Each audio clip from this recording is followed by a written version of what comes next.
tayo mag-umpisa, tayo pong lahat ay yumuko at manalangin sa Diyos. Salamat po, Amang Diyos, sa inyong dakilang biyaya at pagmamahal po sa amin. Sa umagang ito, nagtipon-tipon po kami sa inyong harapan upang magkaroon po kami ng banal na fellowship sa pangalan ng Panginoon. Nakasama po yung mga minamahal po namin na kapatiran.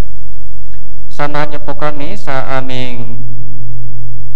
oras na ito, sa aming pakikinig ng inyong salita at banal na fellowship sa inyong pangalan.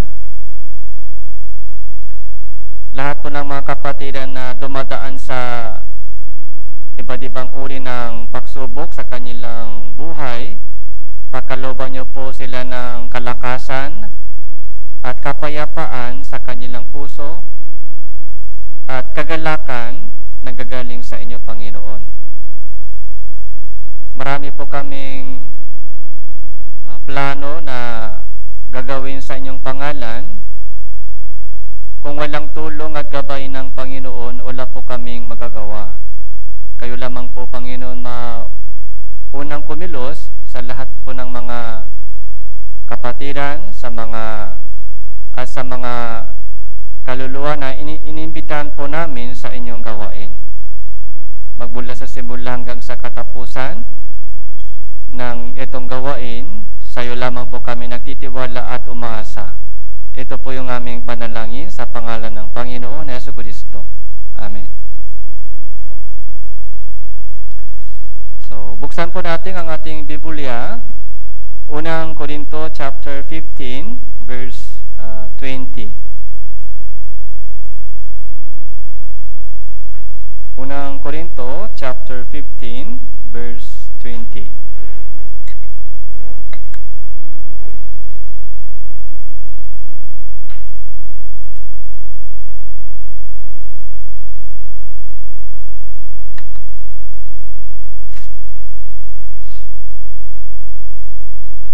Unang Korinto chapter 15 verse 20,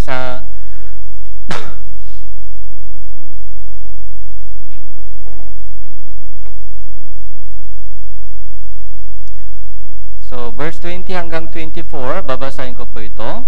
Subalit ngayon, si Kristo ay binuhay mula sa mga patay, na siya ang unang bunga ng mga namatay, sapagkat yamang sa pamamagitan ng isang tao dumating ang kamatayan, sa pamamagitan din ng isang tao dumating ang pakabuhay na muli ng mga patay.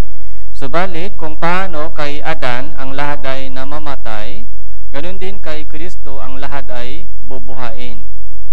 Subalit, ang bawat isa ay ayon sa kanyang-kanyang panahon, si Kristo ang unang bunga, at pagkatapos ay ang mga kay Kristo sa kanyang pagdating. Pagkatapos ay darating ang wakas. Kapag kanyang ibinigay ang kaharian sa Diyos Ama, pagkatapos na lipulin niya ang lahat ng paghahari at lahat ng kapamahalan at kapangyarihan. So hanggang verse 20 po. Verse 26 po, 26, babasahin po natin ito ng sabay-sabay. 3, 2, 1. Ang huling kaaway na lilipulin ay ang kamatayan.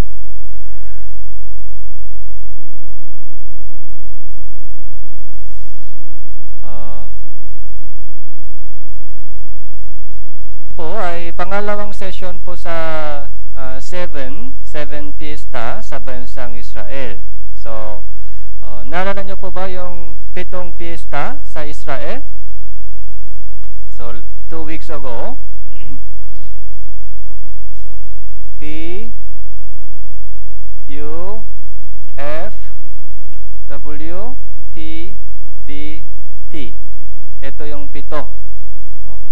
So, ano po yung P? Passover. Okay? Passover. Kailan po yung petsa niya? So, may dalawang calendar, di ba? Sa calendar po ng Israel, ito ay January 14. January 14, yun po yung kalendaryo. So, ito po yung araw na namatay si Hesus Kristo. Yun po yung araw na namatay si Hesus Kristo. Oh. Tapos yung ito po, so, unleavened bread. Okay? Unleavened bread. Yung tinapay na walang pampaasa. So, ito po yung petsa, January 15 hanggang 21. 7 days po ito, 7 days. Mahalaga po yon, 7 days. Tapos, ito po ay first fruits. Okay?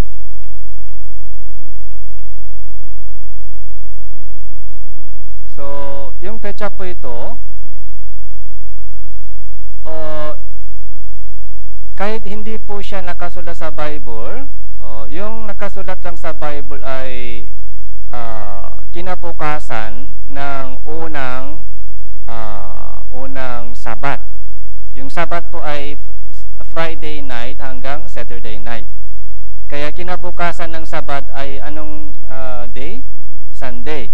Kaya first Sunday after itong Passover unleavened. So, sa kalendaryo po natin, so usually ito po ay sa Israel calendar usually January 16, Sunday. Kasi ito po yung Friday, Saturday, Sunday. Okay.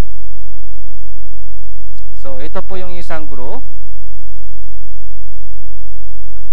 So, sa atin po, ito po ay March or April. Kaya, yung Holy Week ay March or April. Holy Week. So, ito po, W, ano po ito? So, weeks. Or Pentecost. Okay? So, walang petsa po sa Bible po dahil ito po ay from first fruit, how many days after? 50 days after. Okay? Okay. So, counting 7 weeks. Counting 7 weeks, bibilangin mo yung 7 weeks, 7 times 7, 49. Kaya, the day after 7 weeks ay pang 50 days. Ito po yung sa ating panahon, May or June. Okay, May or June. So, ito po yung unang punta nila sa Jerusalem. Ito po yung pangalawang punta sa Jerusalem. Ito po, pangatlo. So, T, ano po ito? So, trumpet. Trumpet. So, D, Day of Atonement. Tapos, T, so, tabernacle. So, tabernacles. Okay. So, ito po ay July. So, July 1. So, Day of Atonement, July 10. So, tabernacles, July 15 hanggang 21. So, ito po ay September hanggang October. Okay, tatlo. So, ito po yung piyesta sa Israel. Kaya lahat po ng mga lalaki, kalalakihan, ay dapat pumunta sa Jerusalem so para mag-celebrate po ng itong tatlong piyesta. Okay? Yung Passover, ano po yung meaning ng Passover? Salvation. Salvation. So, sa pamamagitan ng dugo, yun po yung napakahalagang araw. So, bakit Passover po ay ginawa po nilang unang buwan?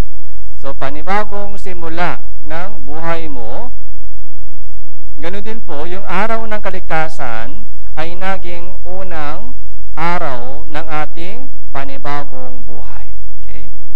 So, katulad po ng history, meron pong mga panahon BC, before Christ, and meron din pong panahon AD, after, pagkatapos dumating si Jesus, AD, Anno Domini. Ganon din po sa ating buhay, meron pong dating buhay. Yung buhay ng dating pagkatao. Buhay ng dating pagkatao, pero tapos na. So, nung ligtas po tayo, sabi po ng Diyos, so bagong nilalang, nag-umpisa na po tayo bagong nilalang, kaya yung panibagong buhay, kung saan si Kristo ang nabubuhay sa atin, hindi na ako ang nabubuhay sa atin. So, after Passover celebration, unleavened bread. Ano po yung lesson po doon? Yung buhay Kristyano na walang kasalanan. Sinless. Okay? Yung di ba, unleavened bread, yung pampalsa po ay kasalanan. So, unang Korinto, chapter 5,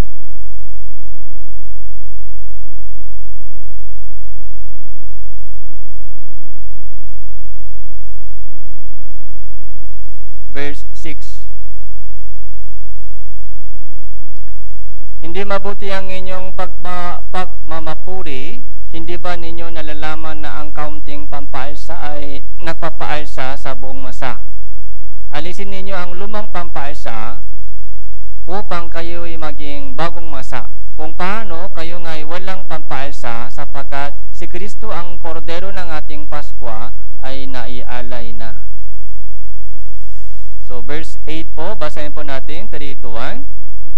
Kaya nga, ipagdiwang natin ang pista hindi ng may lumang pampaalsa o sa pampaalsa man ng masamang hangat at kasamaan, kundi sa tinapay na walang pampaalsa ng katapatan at katotohanan. So, walang pampaalsa, tinapay na walang pampaalsa ng katapatan, faithfulness, katotohanan, okay? Truth, okay? Matapat, katapatan. Kahit kung walang pampalsa, kung walang yeast sa paggawa ng tinapay, so hindi masarap. Yung lasa po ay wala. Kung walang pampalsa, yung matigas, hindi malambot, hindi masarap. Ganon din po sa ating pamumuhay Kristyano. So ano pong ibig sabihin dapat walang pampalsa? Yung mga nakakasayang bagay sa mundong ito, yung mga matamis na kasalanan, yung malambot na kasalanan, di ba yun po yung hinaharam ng tao, matamis na buhay, masarap na buhay. Yun po yung pampalsa. Okay? Yung malambot, mga komportableng buhay, okay? Maginhawang buhay, so masarap, magandang trabaho o magandang bahay, mas komportableng buhay, masarap na pagkain, mas mahalin na suot, mas komportableng buhay, yun po yung buhay na may pampalsa. Dahil madalas po doon kasama po yung makamundong bagay, makasalibutang bagay. Kaya sabi po dito, alisin ninyo ang lumang pampalsa, yung lumang pampalsa. Yung dating pamumuhay po natin na may makamundong hangarin. Okay? Masamang hangat at kasamaan. Okay? Lumang pampalsa po yun, masamang hangat. So ano po yung dati po natin hangat? Yung hangat po ay yung dream. Okay? Ano po yung dating mga goal po natin sa buhay? Yung pangarap sa buhay. Yung hangarin sa buhay. Kailangan po natin alisin o kasamaan. Tinapay na walang pampalsa, kahit matigas, di ba? Kung walang pampalsa, matigas, parang walang lasa, pero yun po yung healthy. Okay? Healthy. Yung mga healthy na pagkain, minsan po hindi masarap sa bibig, di ba? Pero maganda sa katawan. Pero yung mga chocolate, yung mga matatamis na mga lasa, maganda sa maganda sa tila, pero hindi maganda sa katawan. Yun po yung pampaysa. Kaya yung mga bata, kahit hindi maganda sa tiyan, hinahanap, gusto po nila, mahilig po sila sa ganung mga candy, chocolate, yung mga fast food. Pero yung mga nanay at tatay, sabi po nila, so iwasan mo yun, mabubulog yung ngipin mo. So, yung makakaproblema sa tiyan mo. Kaya may wisdom po yung mga nanay at tatay, kaya iniiwas po nila ganung mga pagkain.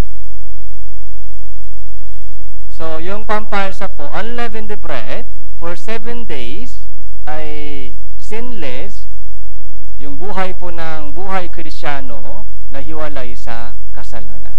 7 days. So, yun po yung mahalaga po. First fruit po ay unang bunga. So, balik po tayo sa 15, 1 Corinthians 15.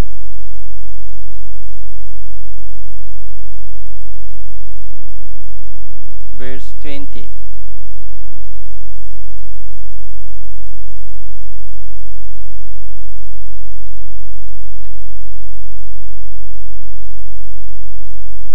So, napakahalaga po yung first fruits, yung unang bunga. So, unang bunga, so meron unang bunga. Ibig sabihin, may sumusunod na bunga. Kung wala pong mga kasunod na bunga, so hindi po siya tinatawag unang bunga. Bunga lang tawag.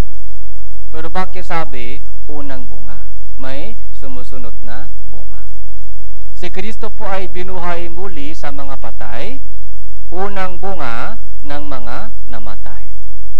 So yung mga namatay po ay bubuhayin din po tayo kasama ni Kristo sa kanyang second coming. So verse 21, sapagkat yamang sa pamamagitan ng isang tao dumating ang kamatayan. So sino po itong isang tao? Si Adan. Sa pamamagitan din ng isang tao dumating ang pakabuhay na muli ng mga patay. Sino po itong isang tao? Si Kristo. Sa pamamagitan po ni Adan, dumating po ang kasalanan sa salibutan. Dumating ang kasalanan sa salibutan at dumating din po ang kamatayan sa salibutan. So yun po yung kapalaran ng lahat ng tao. So Roma chapter 5 verse 12, so sa pamamagitan ng isang tao, pumasok ang kasalanan sa salibutan. So, sa pamamagitan ng kasalanan, pumasok din ang kamatayan sa salibutan. Kaya lahat ng tao ay nakasala. Lahat ng tao ay nakasala. Yun po yung kaya si Adan ay kumakatawan po siya ng lahat ng makasalanan, si Adan. So, unang bunga siya ng kasalanan, unang bunga siya ng kamatayan. Kaya lahat po ng mga tao galing kay Adan ay nakakasala at namamatay at mapapahamak din po sa impyerno. Yun po yung bunga ng kasalanan ni Adan. Yung bunga. Tingnan po natin yung salitang bunga.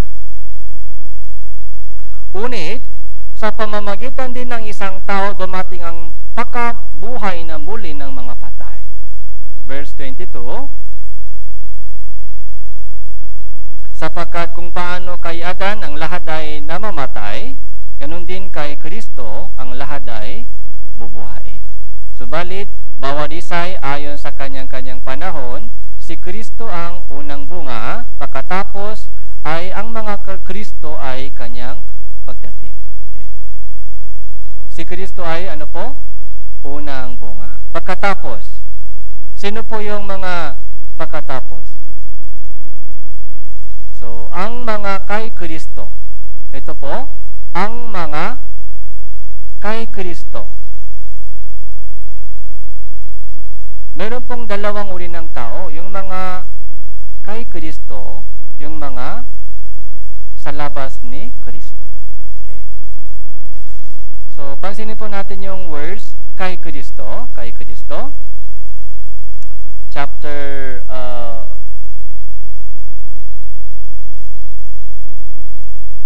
So, pumunta po tayo sa unang Thessalonica,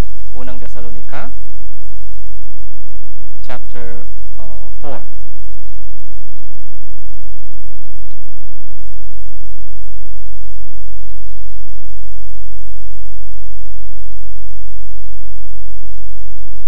Unang Thessalonica, chapter 4, verse 16.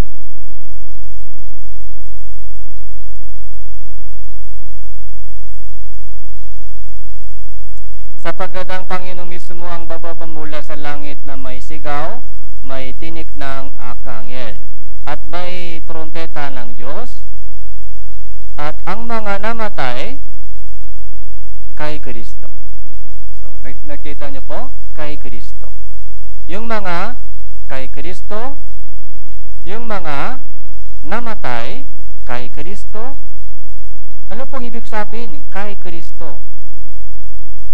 Yung mga Kristiyano po, nabubuhay tayo kay Kristo. Namamatay tayo kay Kristo. Yung posisyon po natin ay kay Kristo. Kay Kristo. Nasaan po tayo? Nasa kay Kristo po tayo. So, kung ganun po, sasama po tayo sa muling pagkabuhay na muli ng mga patay. Sabi dito, yung mga namatay kay Kristo ay babangon muna. Babangon muna, ito po yung resurrection ng mga Kristiyano. 17. Pagkatapos, tayong nabubuhay na natitira ay aagawin kasama nila sa mga ulap upang salubungin ng Panginoon sa papawirin, at sa gayo ay makakapiling natin ang Panginoon magpakailanman, kaya't mag-aliwan kayo sa isa't isa ng mga salitang ito. So, napansin po ba ninyo? Unang Korinto, chapter 15, so, chapter of resurrection. So, resurrection chapter, 1 Corinthians chapter 15. So dito, 1 Thessalonica chapter 4, ganun din po. So, unang bunga, ito po yung resurrection of Jesus. Tama po? Resurrection of Jesus.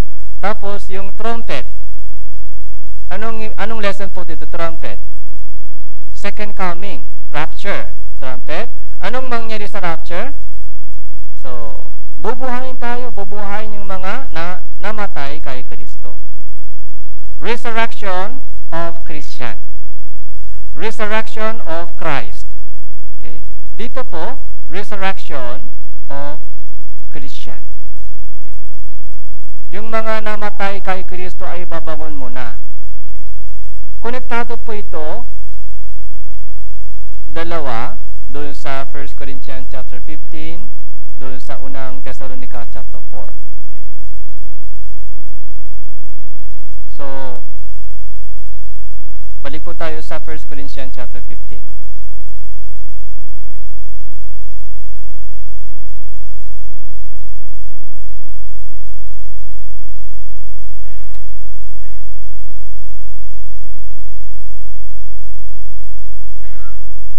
Verse 23.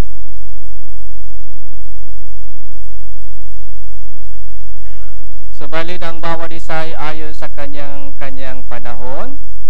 So, ibig sabihin, may panahon. May panahon ng resurrection ni Jesus.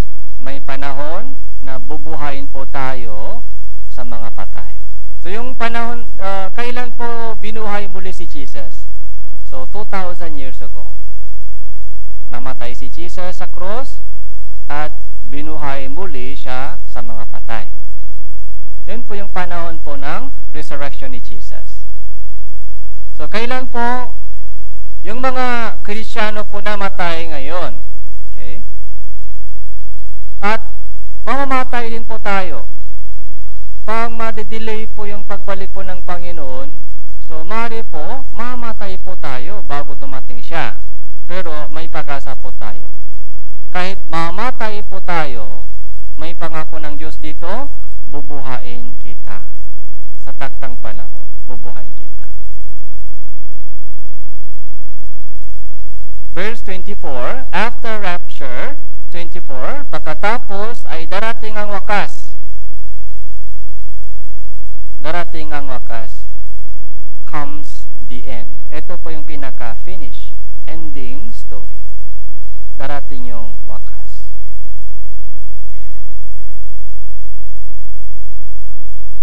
So, Matthew chapter 24, tingnan po natin, Matthew chapter 24.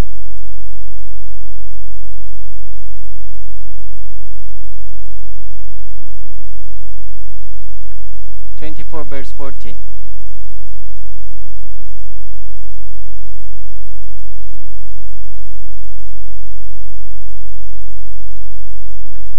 Basahin po natin ito ng sabay-sabay. 3, 2, 1. At ang magandang balitang ito ng kaharian ay ipahahayag sa buong daigdig bilang patotoo sa lahat ng mga bansa. At pagkatapos, darating ang wakas. The end will come. Wakas. Isipin po natin yung ending, wakas. Dati po, yung concept natin, pag isipin po natin yung ending, ano po yung inisip po natin? Kamatayan lang. Pag namatay na, tapos na. Yun po yung dati po natin isip na ending sa buhay ko. Hanggang kamatayan lang. Pag namatay na, tapos na. Okay. Kaya yung ating focus sa buhay, habang buhay pa, so paano? Kailangan pakain, kailangan yung mga bahay, kailangan trabaho, tapos yung mga anak, paano magpapalaki ng bata ng maayos. Hanggang kamatayan lang po yung ating isip, ending. Pero tingnan po natin sa Biblia. Ano po ba yung pinaka-ending? Okay. Yung kamatayan, hindi po yung ending. Sabi ni Jesus, bubuhayin kita. Bubuhayin kita. Sa buong history, from creation hanggang sa katapusan ng history, ano ang purpose? Okay. Magandang balitang ito ng kaharian. Magandang balitang ito ng kaharian ay ipahahayag sa buong daigdig bilang patotoo sa lahat ng mga bansa, sa lahat ng tao. Ito po ay nangyayari ngayon. Ito po ay ginagawa ng Diyos ngayon. Ito po ay ginagawa ng Diyos hanggang sa oras na ito, hanggang sa wakas ng kasaysayan. Ito po yung gagawin ng Diyos. Yung magandang balitang ito ng kaharian ay ipahahayag sa buong daigdig bilang patotoo. Sumasali po ba tayo? Sumasali po ba tayo sa sa trabaho ng Diyos, yung gawain ng Diyos? Dapat sumali po tayo sa itong gawain. Ipinahahayag po ba natin sa mga mahal po natin sa buhay ang magandang balitang ito ng kaharian? Kaharian ng Diyos. Unless one is born again, he cannot see the kingdom of God. Okay. Ito ang kalooban ng aking Ama na bawat nakakakita sa anak at sa kanya ay sumampalataya ay makaroon ng buhay na walang hanggan. At bubuhayin ko sila sa huling araw. So, kailangan araw-araw, kailangan i-remind po natin yung ating sarili kung ano ang purpose ng buhay ko. Bakit buhay pa ako sa mundong ito? And then, darating ang wakas. The end will come.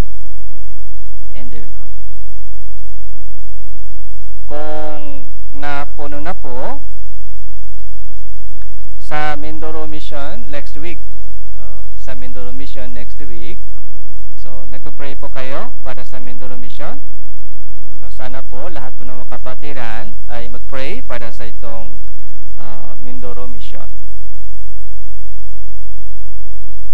Sa unang announcement po ay 10 maximum. 10 maximum. Pero ngayon, alam niyo po ba ilan? 17. 17. Tapos may 3 galing sa Ortigas Church. Kahit 10 po yung mga announcement sa maximum number, pero hindi ko kaya i-cut. Kasi maraming mga gustong sumama, kaya hindi ko kayang i-cut. Kaya sige. Kahit puno na po yung number 10, 10, pero hindi pwede i-cut. Cut off. Hindi pwede i-cut off. Kaya sige, sama tayo. Para mas magandang experience. Akala ko hindi po ganun kadami dahil tumaas na po yung registration fee. Dati, so 1.5 lang po yung registration fee, pero this time 2.5. Kaya akala ko siguro konti. Pero napahiya po ako. Nahiya ako sa mga kapatiran, underestimate. Mas maganda po yung faith nila sa akin. Kahit malaking registration fee, nag-ipon po sila at gustong sumama, sumali sa gawain ng Diyos. Maganda po yung puso. Kaya kahit puno na po yung 10, pero hindi pwede cut off. Okay? Sino mang willing, pwede sumama. Pero sa number of, yung mga number ng naligtas, sa tingin nyo po, pagpuno na po yung number, bilang ng Diyos, pagpuno na. Yung mga tao na dadaling sa langit, pagpuno na po, anong mangyari? Okay? May chance pa? Wala nang chance. Pagpuno na po yung number na iniisip ng Diyos para sa langit, so, tapos na yung darating ang wakas. Cut off na, cut off.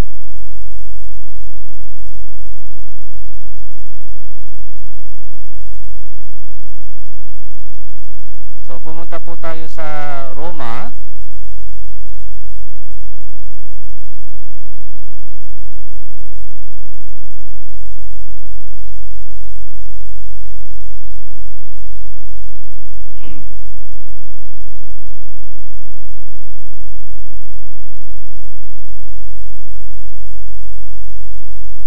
So, Roma chapter 11 po.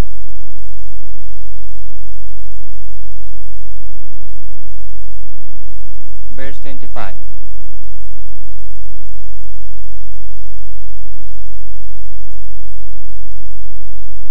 Upang kayo'y huwag magmarunong sa inyong sarili, mga kapatid, nais kong malaman ninyo ang hiwagang ito, na ang pagmamatigas ay nangyari sa ibang bahagi ng Israel hanggang makapasok ang buong bilang ng mga hentil. So, after rapture, second coming, lahat po ng mga hentil ay kinuha na. Lahat po ng mga taong ligtas sa mga hentil ay kinuha na ng Diyos. Tapos, yung mga natitira dito, para sa mga Israel lamang po, may chance pa sa loob ng 7 years of tribulation. Sa loob ng 7 years of tribulation, yung Israel lamang po may chance pa para maligtas. Okay. Kaya ito po yun.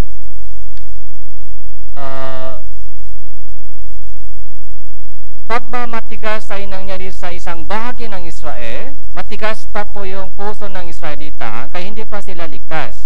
Ito po yun, ito panahon po, matigas pa po yung puso ng Israelita, kaya hindi pa po sila ligtas ngayon. Mga ilang bahagi, onti-onti, so dumadami po yung mga naligtas, pero isang bahagi ng Israel ay matigas pa. Hanggang kailan? Hanggang makapasok ang buong bilang ng mga hentil. Mayroon pong number. Yung bilang ng mga hentil na makapasok sa langit, mayroon pong number. Pag puno na po ito, so yun po yung second coming. Okay? Close na po. Iko-close na po ng Diyos yung pintuhan ng kaligtasan. Close.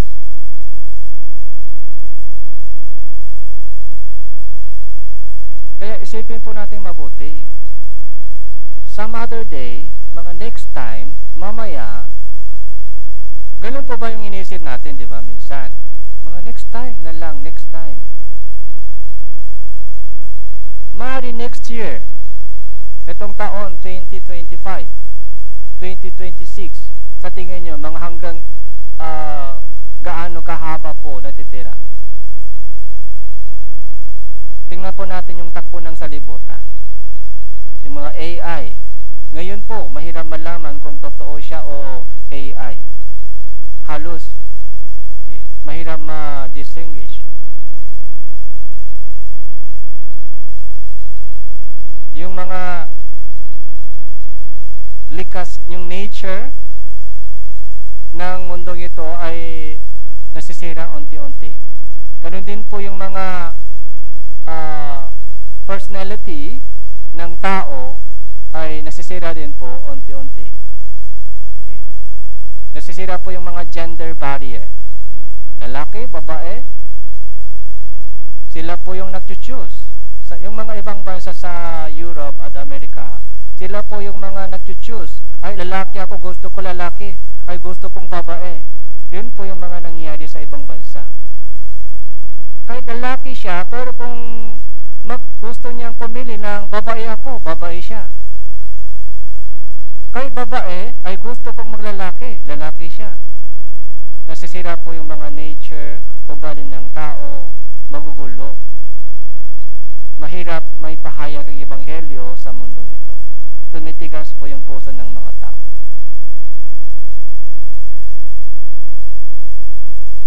Hindi ganun katagal, hindi ganun kahaba po natitira. Okay. Malapit na po, nalalaman po natin. Malapit na. Okay na ako, ligtas na ako, pero yung mga mahal mo sa buhay, yung mga mahal po natin sa buhay,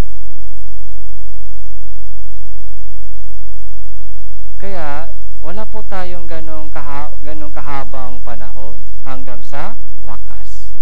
Darating yung wakas. Ngayon, ipinapahayag ang buo magandang balitang ito ng kaharian sa buong daigdig bilang patotoo sa lahat ng mga bansa. Ito po ngayon ginagawa ng Diyos. Sumasama po tayo doon. Kaya pupunta po tayo sa Mindoro, pupunta po tayo sa iba't ibang dako hanggang sa dulo ng bahagi ng lupa upang matupad po yung pangako ng Diyos. Ipahahayag ko ang magandang balitang ito ng kaharian sa buong daigdig mula sa Jerusalem, mga Judea, Samaria, hanggang sa kaduluduluhan ng bahagi ng lupa. Maging saksi, ikaw ay maging saksi ng Panginoon. Pero may number. Pag puno na po ito, ikakulos ng Diyos yung pintuhan ng kaligtasan. So, balik po tayo sa unang Corinthians chapter 15.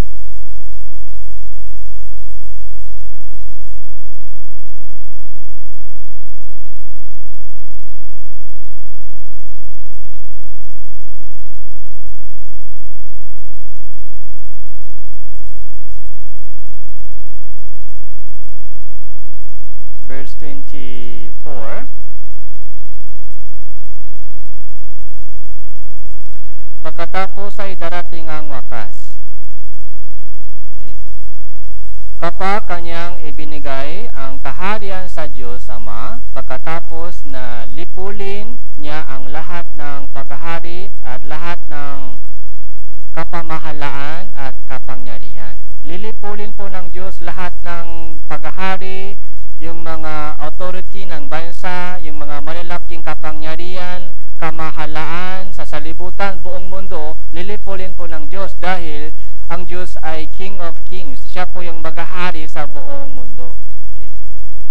hari sa mundong ito ay lilipulin ng Diyos. Yung kapangyarihan ng mundong ito o kamahalaan, lahat ng government, kamahalaan, okay, ay lilipulin ng Diyos.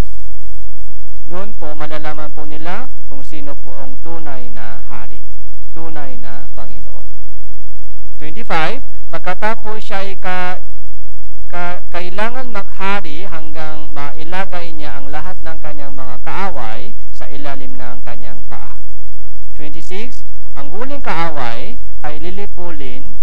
Huling kaaway na lilipulin ay ang kamatayan. Yung huling kaaway, enemy, ay death. Kung lilipulin po yung death, anong ibig sabihin? So, doon po, pag nalipulin na po yung death, doon po, mag-umpisa po yung eternal life. Eternal life. Kung walang kamatayan, eternal life. Eternal life. Kaya sa langit, anong sabi ng Diyos sa langit? So, walang luha sa langit. Okay? May luha pa sa langit? Wala na. May kirot pa sa langit? Sakit? Wala na. So, wala din po yung kamatayan. Okay. Wala din po yung mga worry, alalahanin sa langit. Kaya yung huling kaaway na lilipulin ay ang kamatayan, meaning, so, hindi na kailangan takutin ang sakit, kirot, kamatayan.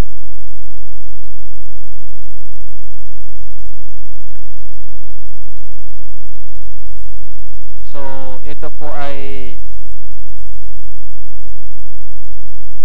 yung mga meaning ng bunga ng unang bunga. So, verse 50. Verse 50. Sinabi ko po sa inyo, yung resurrection po ni Jesus at resurrection po ng Kristiyano po ay konektado. Konektado po. So, yung unang bunga, tapos yung mga susunod na bunga. Tayo po yun. Verse 50. Mga kapatid, sinasabi ko ito, ang laman at dugo ay hindi magmamana ng kaharian ng Diyos, ni ang may pakasira ay magmamana ng walang pakasira. So, dugo at laman. Ito yon. Laman at dugo hindi magmamana ng kaharian ng Diyos. Hindi ganito po tayo sa langit. Yung laman at dugo hindi magmamana ng kaharian ng Diyos, ibig sabihin, hindi ganito tayo sa langit. Yung babaguhin po tayo ng Diyos. Glorified body. So, verse 51, makinig kayo, sasabihin ko sa inyo ang isang hiwaga, hindi tayong lahat mamamatay, ngunit tayong lahat ay babaguhin. Transformation. Okay. Babaguhin po tayo ng Diyos. Babaguhin. Verse 52, sa isang sagili, sa isang kisap mata, sa huling pagtunog ng trompeta, sapagkat ang trompeta ay tutunog at ang mga patay ay mabubuhay na walang pakasira, tayo'y babaguhin. So, dito po, pagtunog ng trompeta. Yung trompeta, pangilan po, number 5 na pista. Panglimang pista ay yung trumpet. May kanta po, may awit po tayo sa himno.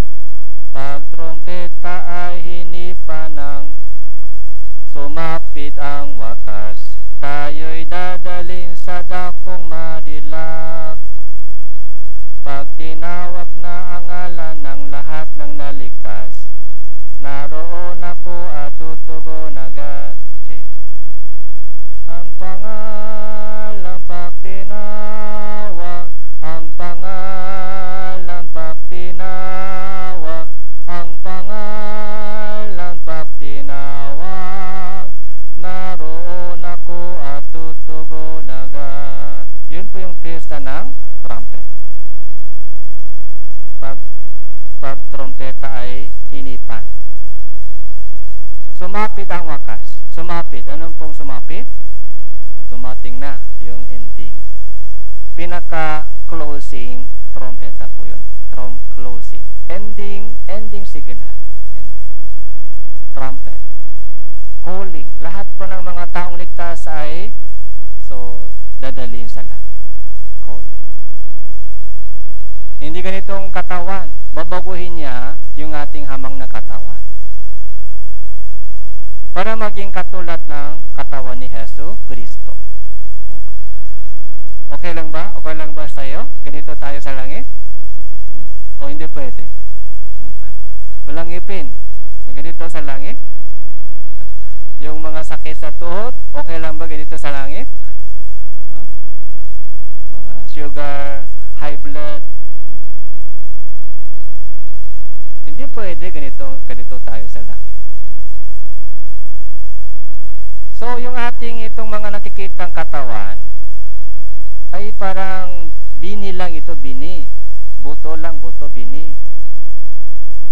Yung panloob na pagkatao, okay? Yung panloob na pagkatao, yung ating puso, okay? Sa madaling salita, yung ating puso, yung ating faith, yung ating pananampalataya, yung ating pagkakilala sa Diyos. Okay? Gaano ka close ako sa Diyos, okay? Kung naramdaman mo na malayo ako sa Diyos, kung gano'n, hindi po mayaman ka sa faith. Sino po yung mayaman sa faith? Malapit sa Diyos. Yun po yung mayaman sa Diyos.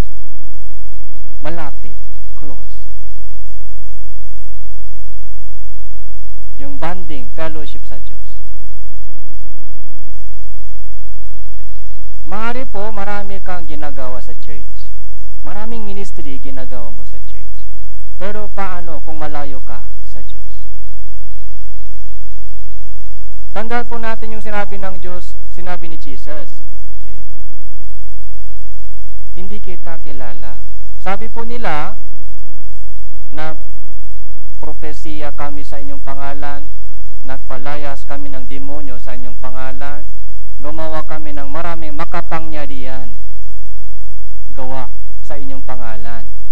Busy po sila sa daming mga ginagawa sa ministry, pero sabi ni Jesus, hindi kita kilala. Malayo siya sa Diyos. Hindi niya alam kung ano ang kalooban ng Diyos.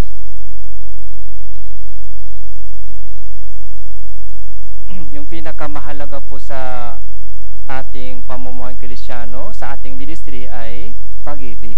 Pag-ibig. Yung relation po natin sa Diyos. Yung ating pusong tapat, yung ating pusong nagpapasalamat, yung ating pusong humble sa kanyang harapan.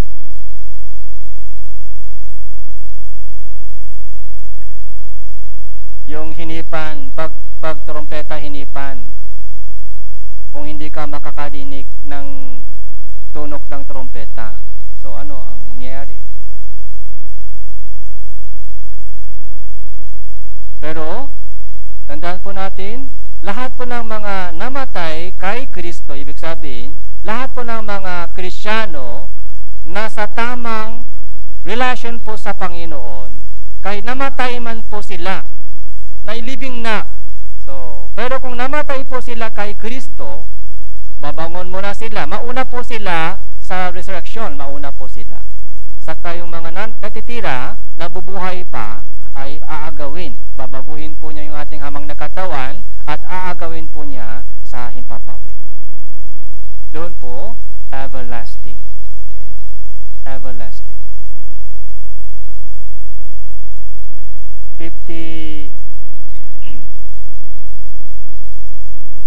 53, sapagkat kailangan na itong may pakasira ay magbihis ng walang pakasira, itong may kamatayan ay magbihis na walang kamatayan. So, wala ng pakasira, wala ng kamatayan doon po sa langit. So, unang Thessalonica, chapter 4,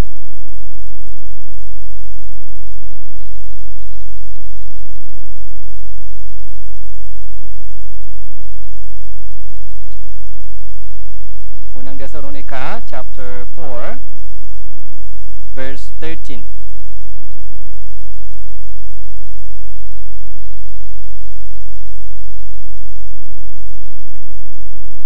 kapatid, nais naming malaman ninyo ang tungkol sa mga natutulog upang kayo ay huwag malungkot na gaya ng iba na walang pag-asa. Sapagkat kung tayo ay sumasampalatayang si Jesus ay namatay at muling binuhay, ay ganoon din naman sa pamamagitan ni Jesus, ang mga natutulog ay dadalhin ng Diyos sa Kanya sa kasama niya. So, ito din po, pag-asa po natin. Sabi niya, huwag kayong upang kayo'y huwag malungkot. Sinasabi po ni Apostle Pablo patungkol po sa resurrection po ni Jesus at resurrection po ng mga ligtas, para malaman po natin may pag-asa pa po tayo, may pag-asa pa. Yung kamatayan ay hindi ito wakas. Hindi po ito yung katapusan. May pag-asa pa. Anong pag-asa? Sabi dito, tulog lang sila, natutulog. Kung ginising po sila, ay babangon sila. Babangon. Kaya huwag masyadong malungkot. Kahit namamatay yung mga pamilya po natin, kung namatay po sila kay Kristo, yun po yung tanong. Namatay ba sila kay Kristo o namatay sila sa labas ni Kristo? Namatay ba sila sa hospital o namatay ba sila sa bahay? Hindi po yan mahalaga. Saan nililibing? Sa mga mahal na sementeryo na ilibing o sa murang sementeryo na ilibing? Hindi po yung mahalaga. Dahil temporary po yan, temporary. Bubuhayin po silang lahat. Namatay ba sila kay Kristo? Namatay ba silang ligtas? Ligtas pa sila? Yun po yung mahalagang tanong. Kung namatay po sila sa labas ni Kristo, so wala nang pag-asa na makita-kita muli sa langit. Wala nang magagawa dahil wala nang chance. Habang buhay pa, kailangan po natin magsikap na ma-evangelize. So, yung mga natutulog ay dadalhin ng Diyos na kasama niya, verse 15. Verse 16 po. Sapagkat ang Panginoong mismo ay bababa mula sa langit na may sigaw, may tinig ng arkanghel, may trompeta ng Diyos, ang mga namatay Kristo ay babangon muna. Panginoong mismo ay bababa mula sa langit. Panginoong mismo bababa mula sa langit. Okay. May sigaw, may tinig ng arkanghel, may trompeta ng Diyos. Trompeta ng Diyos. Mga namatay kay Kristo ay babangon muna. 17. Pagkatapos, tayong nabubuhay na natitira ay aagawin kasama nila sa mga ulap. Okay. So, ito po yung rapture. Ito po yung pag-asa po natin. Isa pa pong talata patungkol sa rapture ay Philippians chapter 3.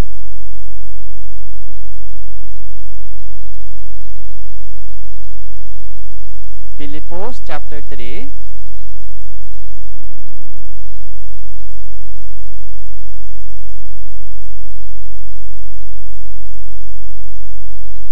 Verse 20, 21 po.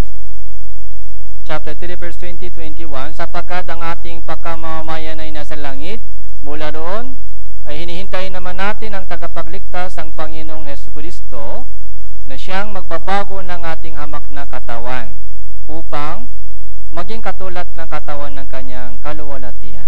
Ito po. Sino po yung hinihintay natin? Okay. May pag-asa po tayo. Okay. Hinihintay po natin yung ating tagapagligtas. Hinihintay po natin si Jesus na namatay para sa akin. Gusto po natin siya makita sa mukhaan. Okay. Hinihintay po natin yung ating tagapagligtas. Ano po yung hinihintay po natin? Yung salary day? Salary day yung hinihintay?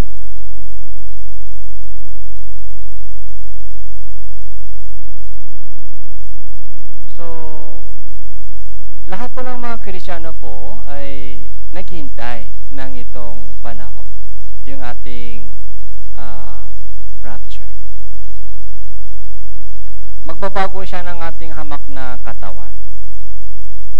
Magbabago siya ng ating hamak na katawan, katulad po nito, maging katulad ng maluwalhating katawan ni Kristo.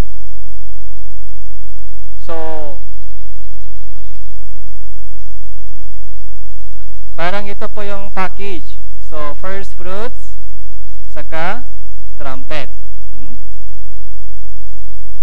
Sa pagitan na itong dalawa, ano pong meron? Weeks, di ba? Weeks.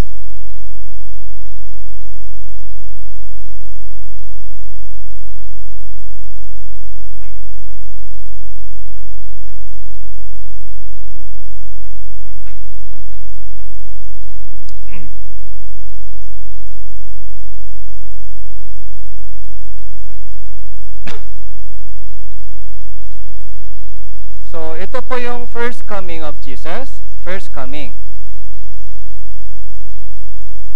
Namatay po siya dito at binuhay siya muli sa mga patay. Okay? Ito po yung first fruit.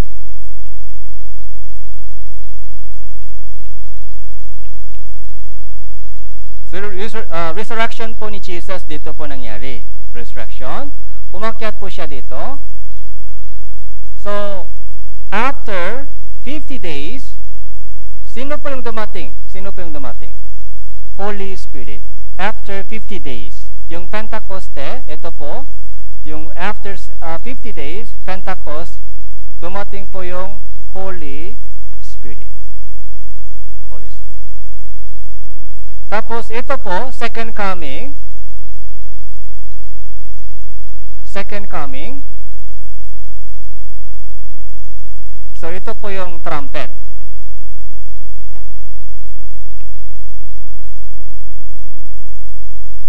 So, between itong dalawa, first fruits and trumpet, ito po yung weeks. Ito po ay, dito po kumikilos ang Holy Spirit. Holy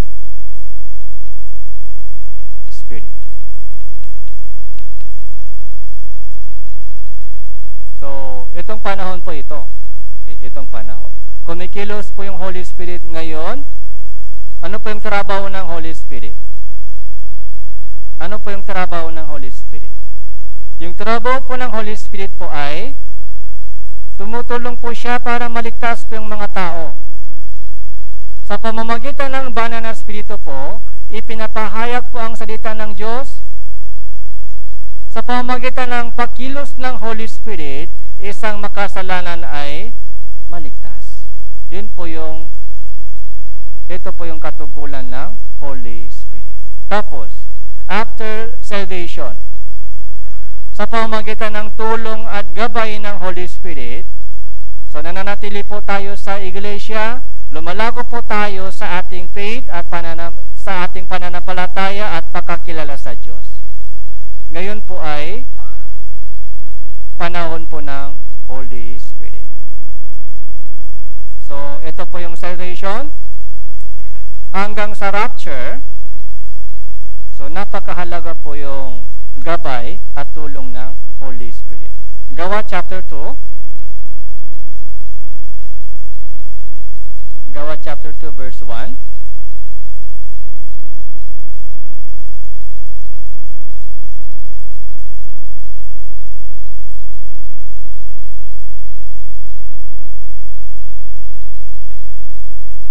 Nang dumating ang araw ng Pentecostes, silang lahat ay nakakatipon sa isang lugar.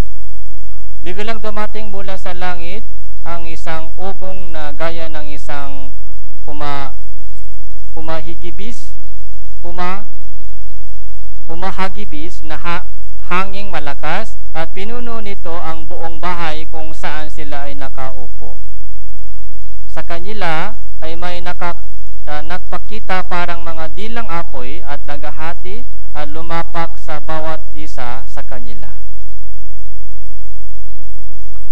So, Pentecostes.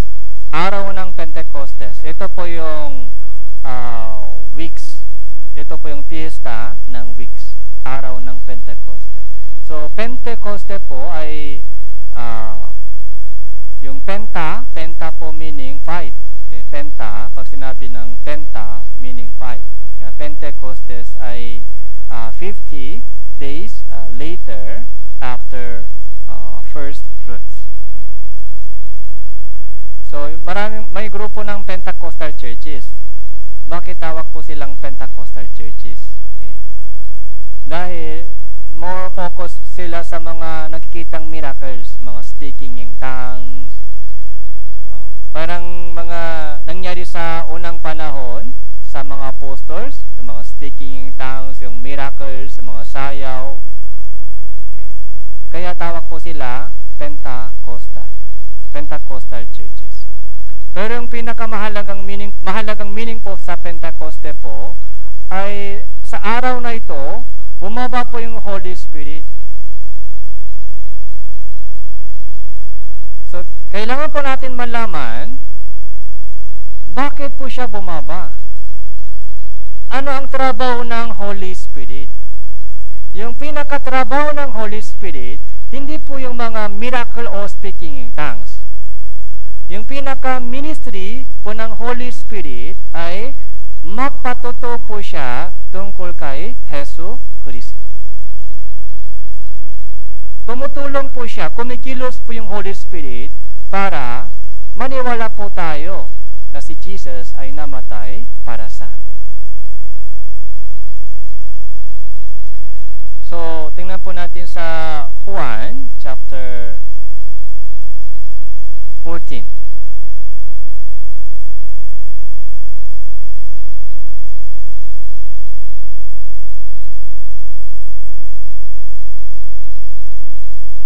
John chapter 14, verse 26.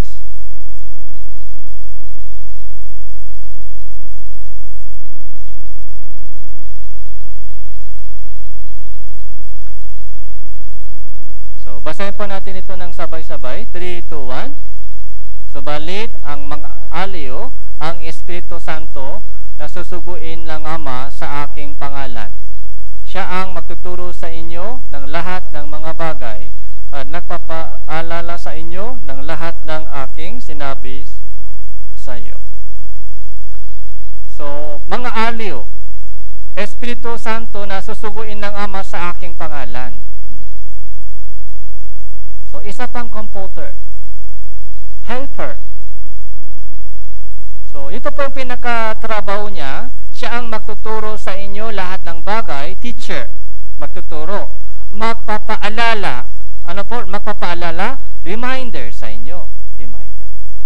Teacher, tutor, yung guide po natin, yung Holy Spirit.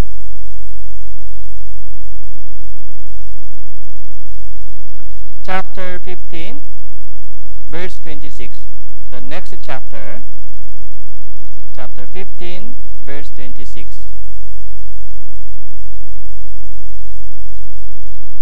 Ito din po napakahalaga. Basahin po, 3, 2, 1.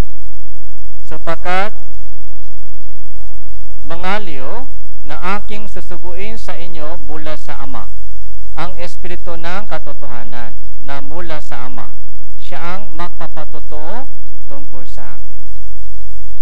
Holy Spirit, ano daw yung trabaho? Holy Spirit, magpapatotoo tungkol kay Hesus Kristo. Magpapatotoo tungkol kay Hesus Kristo.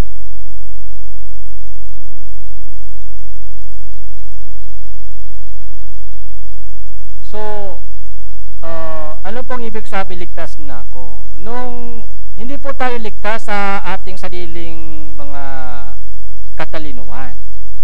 Okay? Alam mo ba, kahit matatalino tao, bakit hindi pa po sila ligtas? Dahil yung gospel po ay napaka-easy. Kahit yung mga bata, kahit kapag ipaliwanag sa kanilang mabuti, ligtas po sila. Pero yung mga matatalino tao sa mundong ito, ay hindi pa ligtas. Dahil ba yung ebanghelyo ay sobrang hirap maintindihan, maunawaan? Hindi po. Madali lang po ito. Si Jesus ay namatay para sa akin. Lahat ng kasalanan ko ay natubos na. Past, present, future sin, lahat. Very easy. Simple. Pero bakit hindi po sila ligtas? Hindi dahil sa kulang sa kanilang katalinuhan. Kundi dahil hindi kumilos ang Holy Spirit sa kanila. Hindi sila tinulungan ng Holy Spirit dahil wala silang puso. Hindi pa ready yung kanilang puso. Mas gusto pa nila mag-enjoy sa salibutan, ayaw nila magsisi, mas inuuna po nila yung mga magandang buhay nila sa mundo. Matigas pa rin yung kanilang puso, mataas pa rin po yung kanilang puso. Kaya yung Holy Spirit po hindi kumilos sa kanila. Kaya hindi pa sila ligtas. Maaari po knowledge. Maaari po yung mga head knowledge lang. Pag makinig ng maraming Bible seminar, dito malinaw na yung head knowledge, pero wala pang nangyari sa puso, kaya walang change sa buhay. Yung salvation po ay hindi dito nangyari, dito sa puso nangyari. Change. Yung Holy Spirit po, lahat po ng mga taong ligtas, ay bakit nandito po tayo? Noong ligtas po tayo, kumilos ang Holy Spirit po sa atin, tinulungan po tayo, at naliwanagan po tayo tungkol kay Jesus. Mula nung araw ng ligtas po tayo hanggang ngayon, hindi po tayo iniiwanan ng Holy Spirit, hindi po tayo pinababayaan ng Holy Spirit, lagi po siyang kasama natin, na tumutulong siya sa atin, at gumagawa po sa atin. Yun po yung trabaho ng Holy Spirit. So, Galatia chapter 5.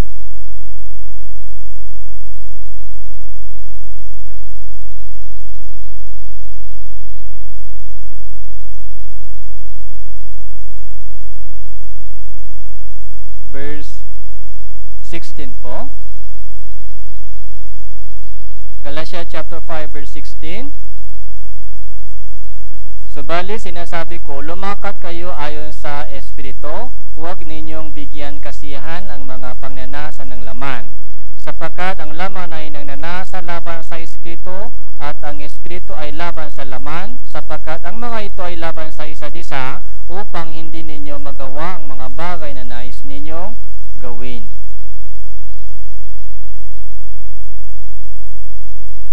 So, may dalawang pagnanasa sa atin. Pagnanasa ng laman ay nandyan pa rin. Okay? Pero meron po tayong panibagong pagnanasa. Panibagong power. Ito po yung galing sa Holy Spirit. Panibagong hangarin. Okay? Panibagong desire. Okay? Dahil po sa itong pagnanasa ng Holy Spirit, ano po yung nangyari? Hindi na po tayo masaya sa dating bisyo, sa dating pamumuhay. Maaari matisot po tayo, pero hindi po masaya doon. Kaya bumabangon ulit. Bumabangon agad. Itong dalawang pangnanasa ay laging nagkikipag-away. Pero sino po yung nanalo? Okay? Sino po yung natalo? Sino pong nanalo? Holy Spirit lagi nanalo? Ganun po ba sa inyo?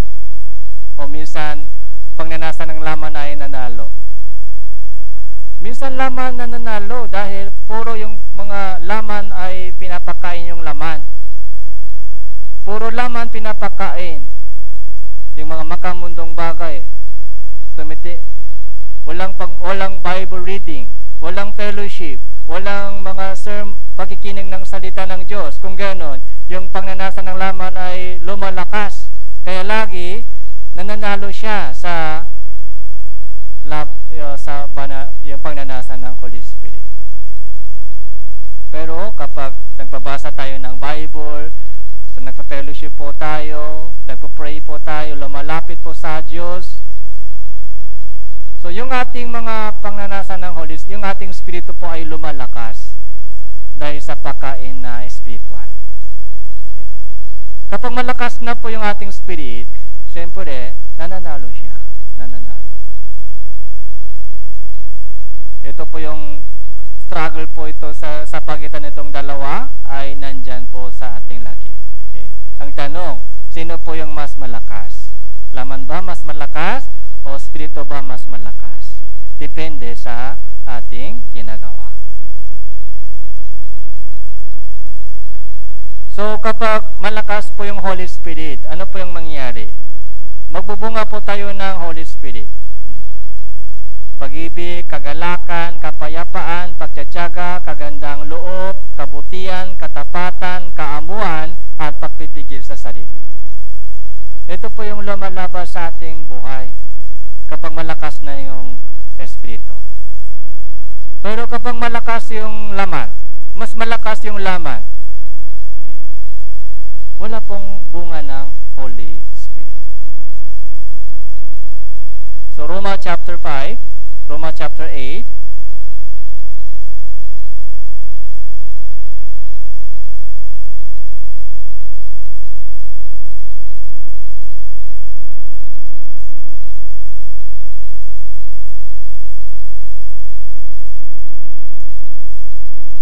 verse 12, Roma chapter 8, verse 12.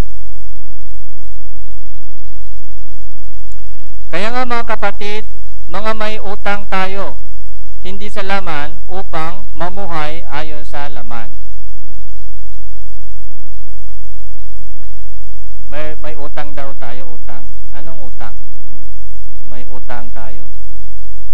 Hindi po ito utang sa pera. May utang na loob sa Diyos. May utang na loob sa Diyos. Kaya hindi dapat lumakat ayon sa laman. Kung may utang tayo sa laman, dapat lumakat po tayo ayon sa laman. Pero yung utang po natin hindi sa laman, sa Diyos. May utang na loob. Kaya anong mga puso natin? So, paano babayaran ko itong utang sa Diyos? Kaya verse 13, sapagkat kung mamuhay kayo ayon sa laman, kayo ay mamatay. Subalit, kung sa pamamagitan ng Espiritu, pinapatay ninyo ang mga gawa ng laman, kayo ay mabubuhay. Verse 14, basahin po natin, 3, 2, 1.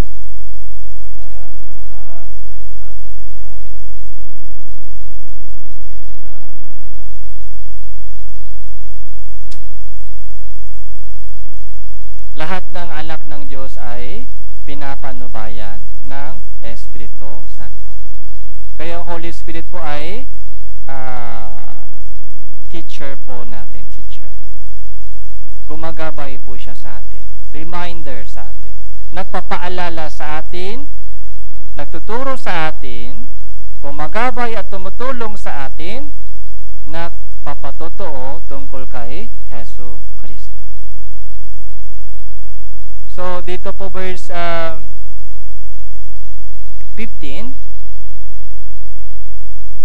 sapagkat hindi kayo tumanggap ng espiritu ng pakalipin upang muling matakot, kundi tumanggap kayo ng espiritu ng pagkukupkop, na dahil dito tumatawag tayong Aba, Ama. Ang espiritu mismo ang nagpapatuto kasama ng ating espiritu na tayo may anak ng Diyos. Kung mga anak, mga tagapagmana din, mga tagapagmana ng Diyos, mga kasamang tagapagmana ni Kristo, kung tunay nga nagtitiis tayo kasama niya upang tayo luwalhatiin naman kasama niya. Verse 18, itinuturing ko na ang pagtitiis sa panahon kasulukuyan ay hindi karapat-dapat may hambing sa kaluwalhatian, mahahayak sa Diyos. So, pansinin po ninyo dito, sa una, sinner tayo. Sinner. Okay? Tapos, sa pamamagitan ng dugo ni Jesus, naging anak tayo, anak. Anak. Kaya, tumatawag po tayo amang Diyos. Tumatawag po tayo amang Diyos. Pero, wag po tayo maging kontento sa posisyon ng anak lamang. Ano po? Pagkatapos kung anak ka, tagapagmana ka ng Diyos. Tagapagmana. Ibig sabihin, meron pong inihanda ng Diyos para sa atin. Gusto ng Diyos ibigay sa atin ang kanyang kaluwalhatian. Okay. Salvation and kaluwalhatian. Glory sa harapan ng Diyos. So, yun po yung kalooban ng Diyos. Ano po yung kalooban ng Diyos? Salvation lamang po yung kalooban ng Diyos? Hindi po. Hindi salvation lamang yung kalooban ng Diyos. Pati po yung kanyang walang hanggang kaluwalhatian, yung pangmamana. Okay. Maraming mga gantimpala. Maluwalhating gantimpala sa langit, yung kaluwalhatian sa langit, ay gusto ng Diyos ibigay sa atin, i-share, ibigay. Tagapagmana tayo. Kung anak tayo, so, dadaan po tayo sa posisyon ng tagapagmana. Tagapagmana. Magtiis po tayo sa mundong ito, yung panahon kasalukuyan, yung temporary, yung maiksing panahon po dito, magtiis po tayo para sa Panginoon. Malaking gantimpala sa langit ay naghihintay po sa atin. So, tapos, yung pinaka tabernacle, Revelation chapter 20, Revelation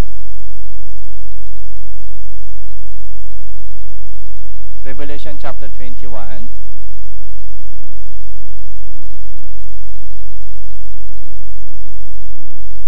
Verse 3.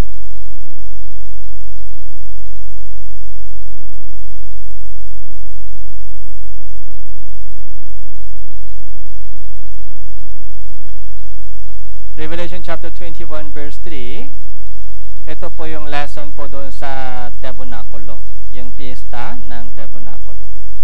Yung tabernakulo, ano po yung mangyari doon sa tabernakulo? Yung everlasting fellowship with God. Okay. Narinig ko ang isang malakas na tinig na mula sa trono na nagsasabi, mastan ninyo ang tabernakulo ng Diyos ay nasa mga tao. Siya ay naninirahan kasama nila at sila ay magiging bayan niya. Ang Diyos mismo ay makakasama nila at siya ay magiging Diyos nila. At papahilin niya ang bawat luha sa kanilang mga mata, hindi na makakaroon ng kamatayan, hindi na rin makakaroon pa ng pagdadalamhati o ng pagtangis man o ng kirot man sapagkat ang mga unang bagay ay lumipas na. So, ito po yung tabernakulo. Mangyari doon sa tabernakulo. Yung tabernakulo sa Israel, so, ay shadow lang, anino lamang shadow. Yung sanctuaryo, tabernakulo. Doon po, so, inialay po nila yung mga hayop para mapatawad po yung kanilang kasalanan. Yung tabernakulo, yung sanctuaryo, holy place, most holy place, sa loob ng most holy place, may Ark of Covenant. So, yung Ark of Covenant, yung mercy seat, yung takip, mercy seat, so luklukan ng awa, mercy seat, yun po yung simbolo ng pinaka-presence ng Diyos. So, doon po may fellowship. Yung tabernakulo po ay simbolo ng eternal fellowship with God in heaven. Yung heaven po ay pinaka-tabernakulo natin. Yung heaven. Kaharian ng Diyos. So, Hebreo,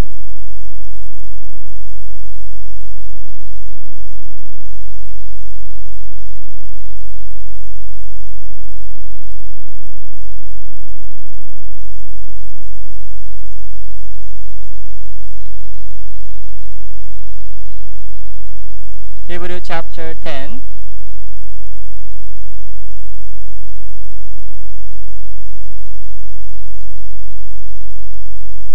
verse 19 po.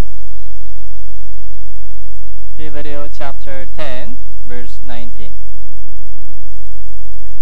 Kaya mga kapatid, yamang meron tayong pagtitiwala na pumasok sa sanctuaryo sa pamamagitan ng dugo ni Jesus.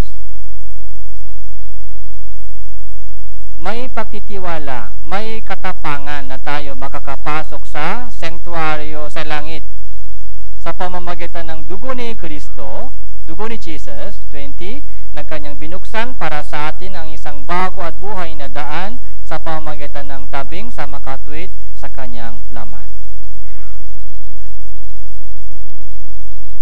So,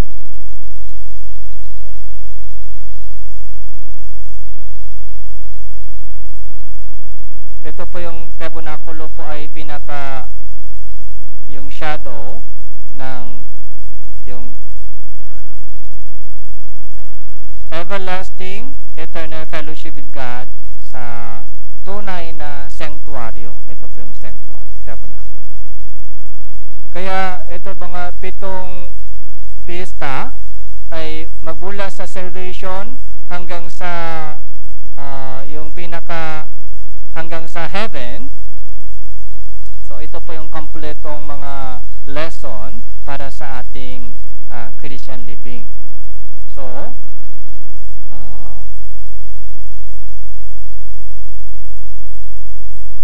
bakit kailangan po natin malaman ganitong bagay? Okay?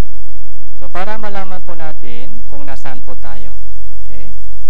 Para malaman po natin yung ating location. Kailangan po natin i-check lagi kung nasaan tayo. Yung mga location ko ngayon, tapos yung destination po natin, kung saan dapat darating ako.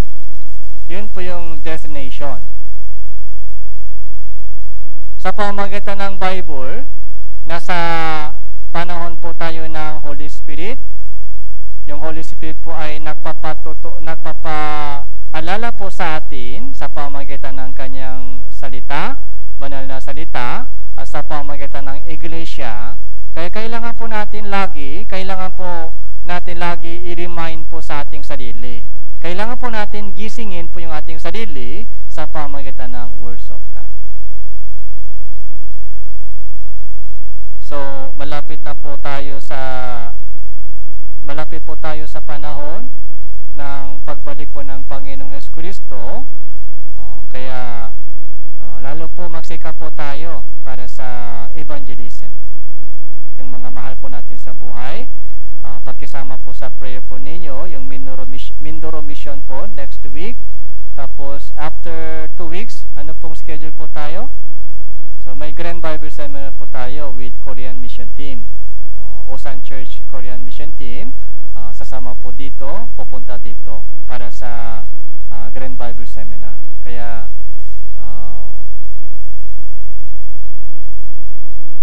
yung para sa itong dalawang malaking gawain, so maghanap po kayo ng mga target sa kung sino po ay dadalhin po sa Bible Seminar. So nag-request po ako sa kanila sa mission team ng Osan, sana sa vacation season pumunta po sila para mas maraming mga high school, college, yung kabataan ay makasama sa Grand Bible Seminar. So lahat po ng mga kapatiran ay kumilos po tayo, mag-pray po tayo, magkaisa po tayo para sa itong gawain. So let's pray together. Salamat po Panginoon sa mensahe ninyo na ipinakaloob nyo po sa amin. Nakikita po namin kung ano ang kalooban mo para sa bawat isa sa amin dito, kung bakit nilikha mo ang salibutang ito, kung bakit iniligtas nyo po kami, kung ano ang dakilang kalooban mo sa aming buhay. Nawa lahat po ng mga kapatiran dito ay sumunod sa inyong gabay at magtiwala sa inyong tulong at kapangyarihan. Ibigay niyo po sa mga kapatiran ng dumadaan sa pagsubok at kahirapan, yung kalakasan nanggagaling sa Panginoon. Lalo na po para sa mission po namin sa Mindoro, mauna po kayo kumilos sa lahat po